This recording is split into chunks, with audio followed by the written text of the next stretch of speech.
কখনো হতাশ হবে না, আশায় বুক বেঁধে থাকবে। হতাশা হচ্ছে এক প্রকারের কুফরি। মুমিন ব্যক্তি কখনো হতাশ হয় না, আশাহত কখনো মুমিন হয় না, ঠিক কিনা?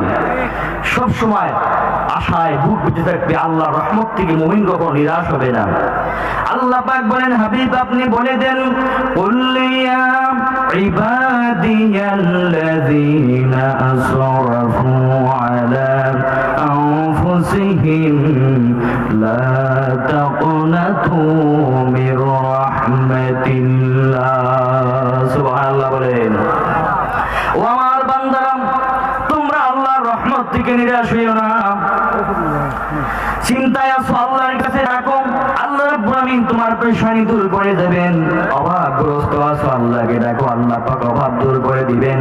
ঋণগ্রস্ত আছো, আল্লাহকে ডাকো, আল্লাহ পাক দূর করে দিবেন।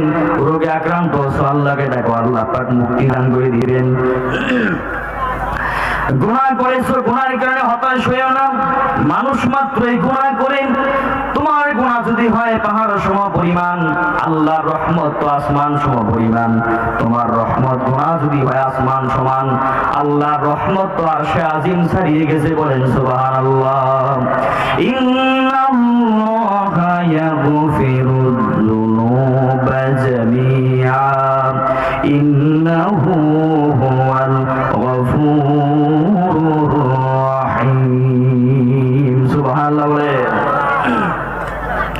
আল্লাহ রাব্বুল আমিন ক্ষমাশীল, পরম দয়ালু, ভয়ের কোনো কারণ নাই। বিপদগ্রস্ত আছেন, শেষ রাতে উঠে যান, 2 রাকাত নামাজ পড়েন, চোখের পানি ফেলে আল্লাহকে ডাকেন, রব্বুল আমিন এইরকম বিপদগ্রস্ত আছি, ঋণগ্রস্ত আছি, অসুস্থ আছি, অভাবগ্রস্ত আছি।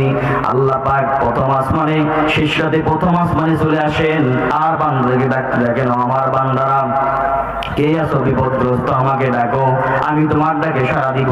কে আছো ঋণগ্রস্ত, আমাকে ডাকো। কে আছো অভাবগ্রস্ত, আমাকে ডাকো। কে আছো বিপদে, আমাকে ডাকো। আমাকে যদি ডাকো, আমি তোমার সমস্ত আশাগুলো পূরণ করে দিব। বলেন সুবহানাল্লাহ। বান্দা যখন গুনাহের কারণে শেষ রাতে উঠে রব্বুল আমিনকে ডাকতে থাকে আর কাঁদতে থাকে, চোখের পানি ফেলে, আল্লাহ পাক ফেরেশতাদেরকে ডাক দিয়ে বলেন, ও আমার ফেরেশতারা, আমার অমুক অমুক এলাকার অমুক বান্দাগুলো কাঁদে কেন, কি হয়েছে? ফেরেশতারা বলেন, রব্বুল আমিন আপনি তো সব ভালো করেই জানেন। আল্লাহ পাক বলেন, তবু তোমাদের মুখ দিয়ে শুনতে চাই। সুবহানাল্লাহ বলেন। ফেরেশতারা বলেন, রব্বুল আমিন বান্দারা এই গুনাহ করেছেন, গুনাহের কথা মনে করে তোমার কাছে গুনাহ